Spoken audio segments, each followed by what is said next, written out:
Salut à tous, nous sommes aujourd'hui de retour dans les rues de Paris puisque se rassemble de nouveau l'intersyndicale partout en France mais aussi ici à Paris. Nous venons de quitter la place d'Italie. Alors comme nous l'avons fait le 10 et le 18 septembre, nous sommes allés interroger, questionner les participants qui sont assez nombreux. Alors aujourd'hui je n'ai pas exactement les chiffres pour l'instant à l'heure actuelle, mais ce que je peux vous dire c'est qu'il y a pas mal de monde.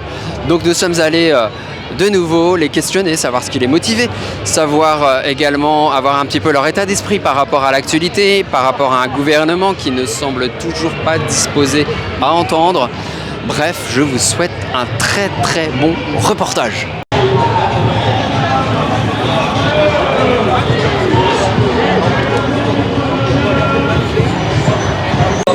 Là, on a un gouvernement et un grand patronat qui est sourd. Rappelez-vous, il y a 2 ans, on a fait la rentrée parlementaire, la rentrée sociale, la rentrée des écoles avec la Baïa.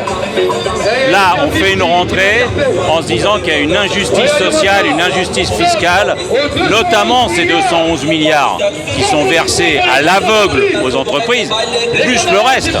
On a un capitalisme de rente, de patrimoine. Donc il ne faut pas confondre l'entreprise et les ultra-riches.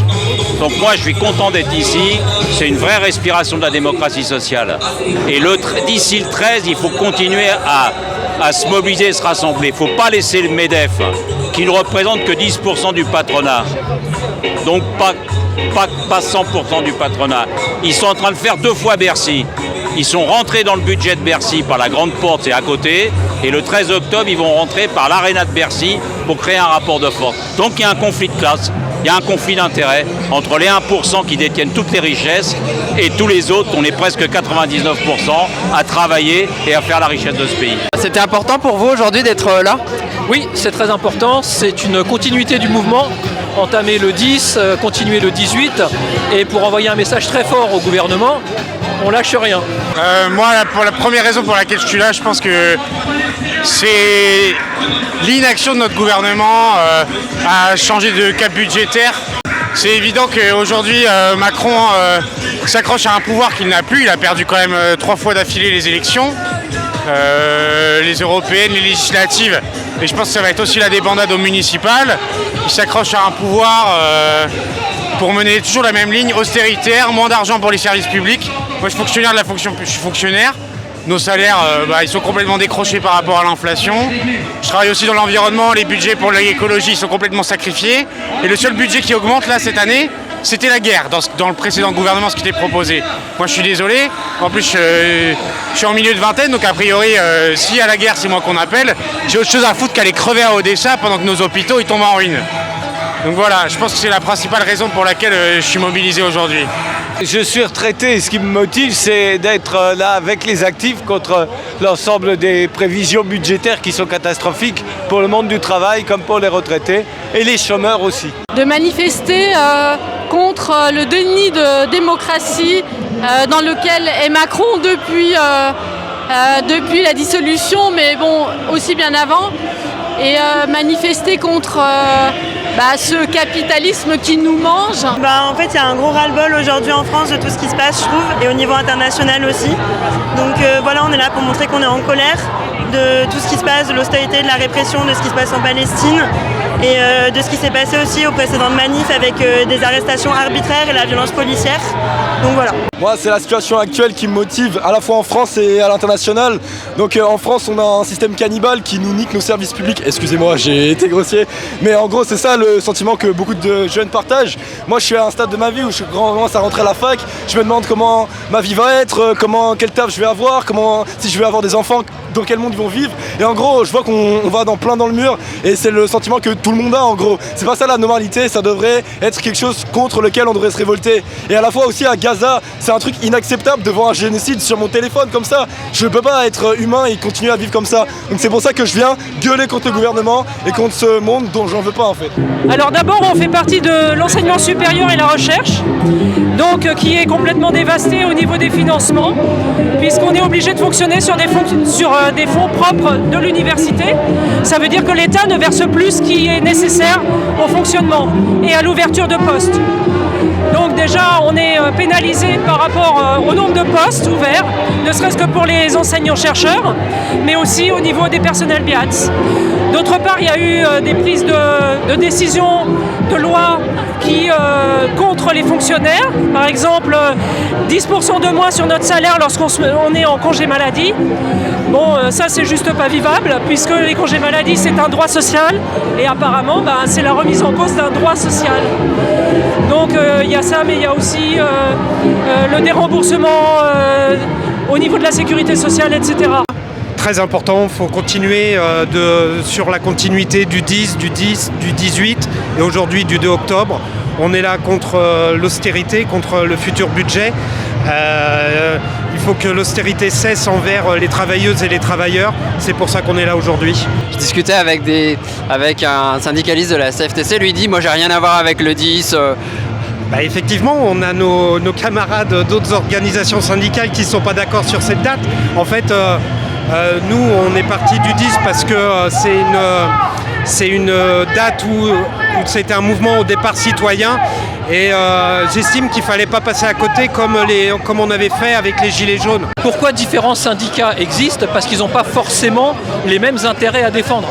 Ce qu'on appelle les syndicats d'accompagnement sont des gens qui vont être beaucoup plus accompagnateurs du mouvement patronal, qui vont plutôt quémander des choses.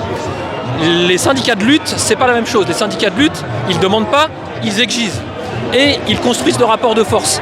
Nous, on est convaincus à la CGT que si c'est pas par le rapport de force que les choses se passent, si c'est pas dans la rue, ça ne se passera pas. Et donc, c'est pour ça que nous, on est de réputation plus combatif, parce que notre but, c'est pas d'accompagner la société, c'est de la changer. Donc là, on est dans la continuité de ce mouvement-là. On continue aujourd'hui. Il y a d'autres revendications qui viennent se greffer à Y'en a marre, bloquons tout. Il y a la réforme des retraites. Et puis, pour ma part, je travaille à la sécurité sociale. Donc je suis là aussi pour les assurés sociaux parce que les indemnités journalières sont payées avec de plus en plus de retard et sont revues à la baisse. Et je suis là aussi pour les collègues de la CEPAM de l'Essonne, je les nomme, pour les collègues de la CEPAM de l'Essonne et pour toutes les collègues des caisses, des CAF, des CNAV, des organismes sociaux, parce que nos salaires ne sont pas revus à la hausse depuis des années.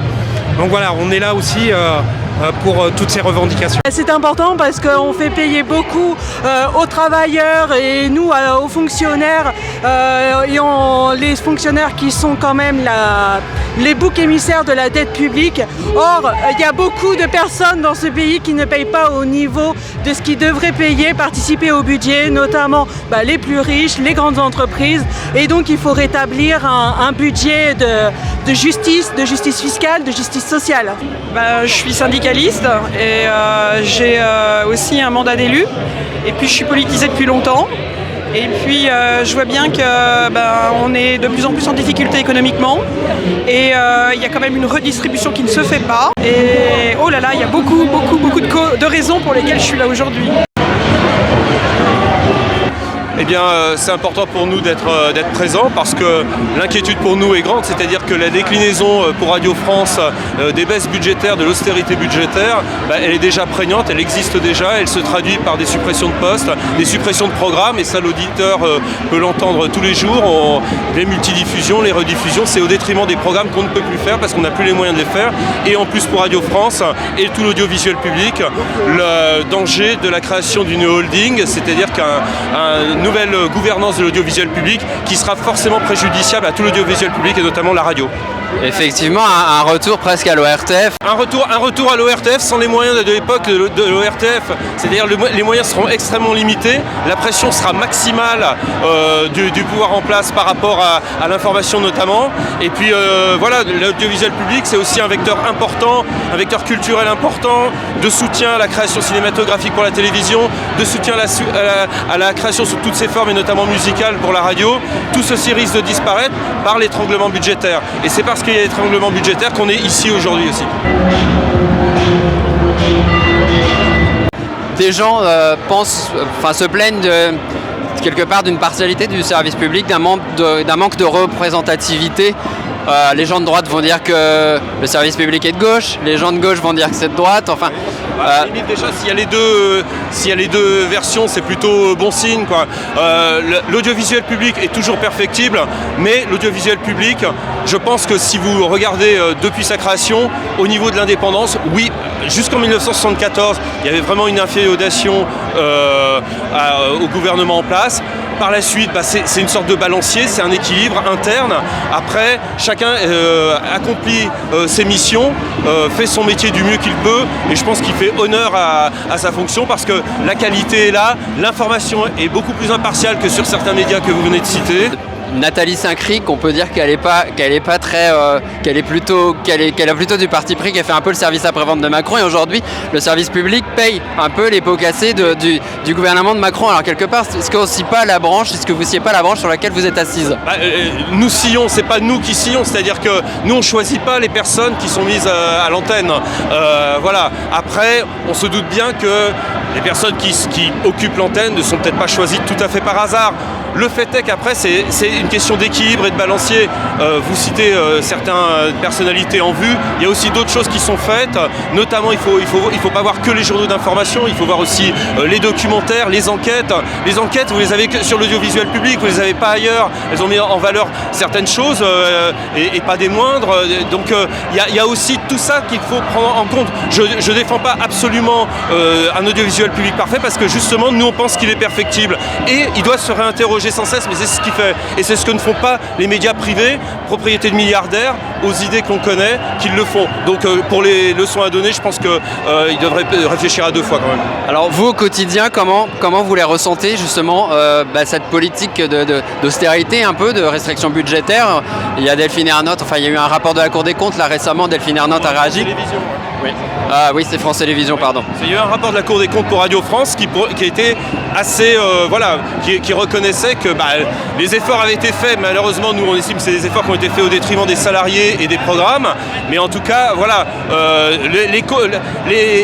malgré l'austérité budgétaire, l'audiovisuel public remplit ses missions, parce qu'à la base c'est ça aussi, c'est-à-dire que l'audiovisuel public, ce qui le caractérise par rapport à, c'est qu'il a des missions de service public, et ces missions il ne peut pas s'y soustraire, et ça a un coût forcément, et pour l'instant les missions depuis des années, des dizaines d'années, elles sont remplies, elles sont même bien remplies. L'audimat est là aussi, les gens font confiance à l'audiovisuel public, et c'est pas parce qu'il est attaqué par des médias d'extrême droite principalement qu'il doit non plus baisser la tête. La qualité est là, la densité est là, et il faut le défendre. Il faut défendre le fait qu'on puisse par exemple faire des enquêtes sur l'audiovisuel public, qu'on puisse faire de l'investigation, qu'on puisse faire du documentaire. Oui, on a encore un peu d'investigation sur les chaînes publiques, ce qu'il y a de moins en moins ailleurs. De moins en moins ailleurs, je veux dire, il suffit de voir les autres chaînes pour... voilà, c'est quand même beaucoup plus limité. Ça existe encore, mais même ceux qui font de l'investigation, ils doivent se battre. C'est-à-dire la cellule d'investigation de Radio France, elle doit se battre aussi pour maintenir ses heures d'antenne, etc. C'est un combat permanent. En interne aussi, c'est un combat permanent. Mais voilà, le but, c'est quand même de remplir ses missions de service public, parce que l'audiovisuel public, son existence est fondée sur ses missions.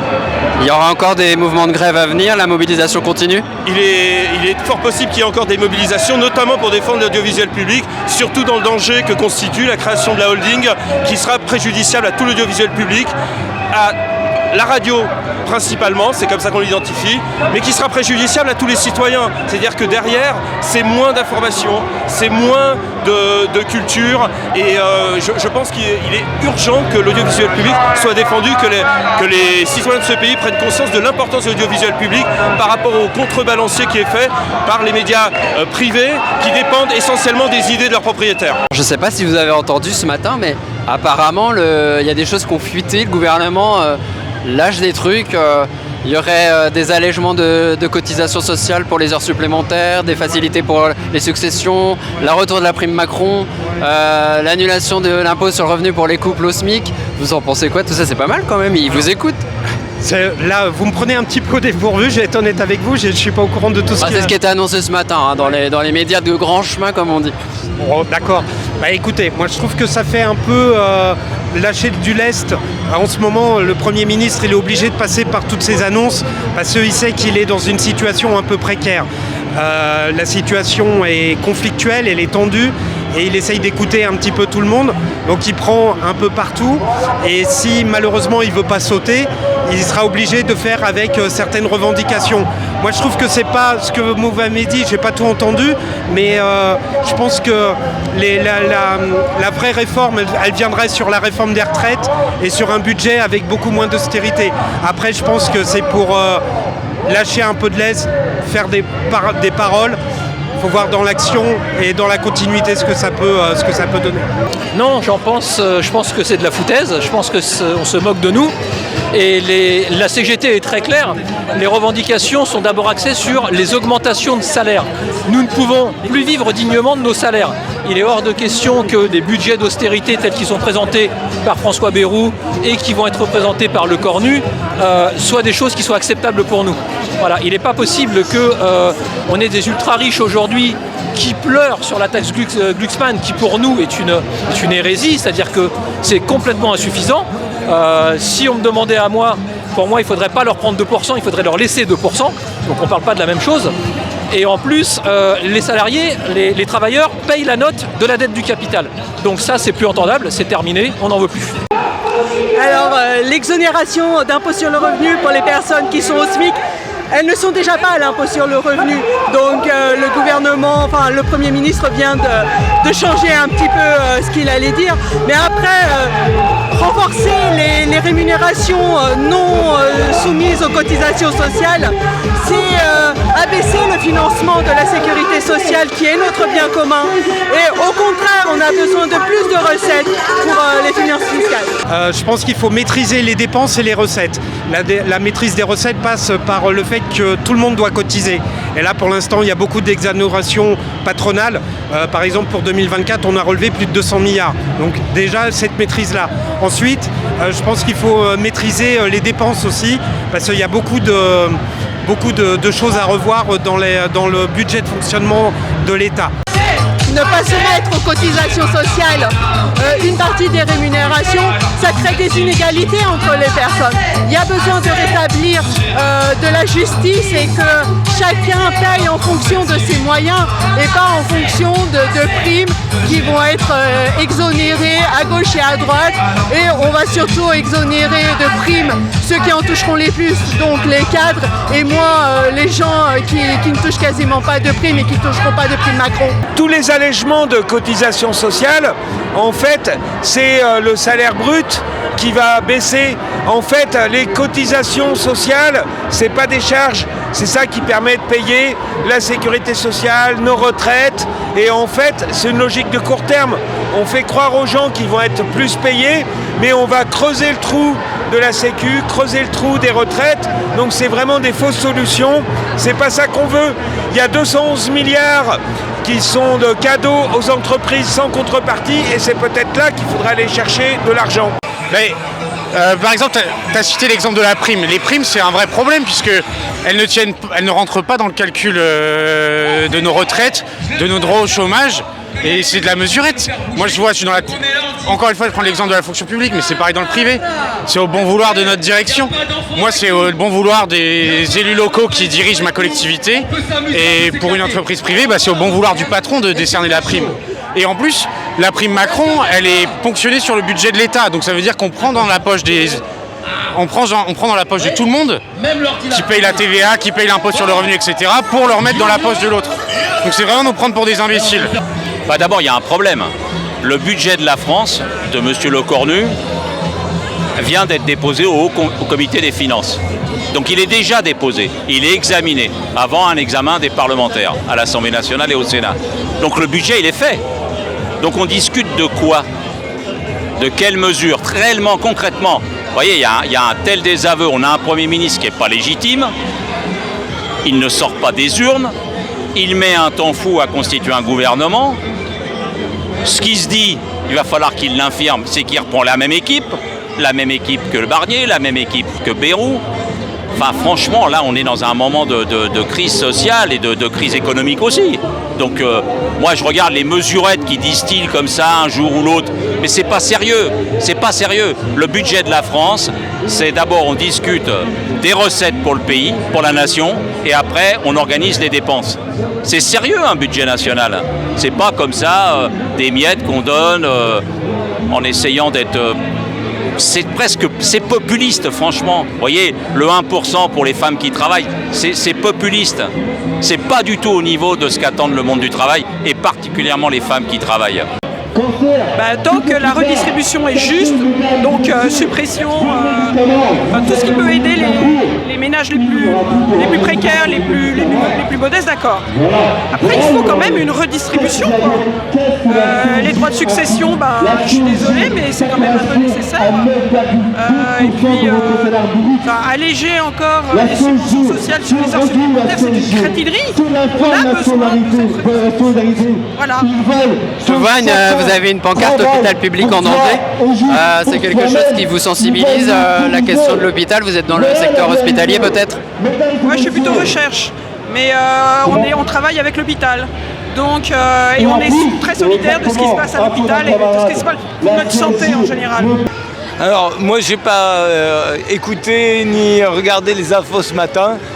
Les allègements de cotisations, pour moi c'est toujours une catastrophe parce que les cotisations c'est le salaire socialisé et c'est par exemple ce qui fait que je touche ma retraite, hein, c'est clair. Hein. Alors bon, sur les primes jeunes, etc., ça je me prononcerai pas. La taxe Zuckman, c'est un peu plus dur je crois à passer pour l'instant. La taxe Zuckman, c'est l'ensemble de la classe politique du centre de droite et d'extrême droite qui la refuse. C'est des intérêts de classe, quoi.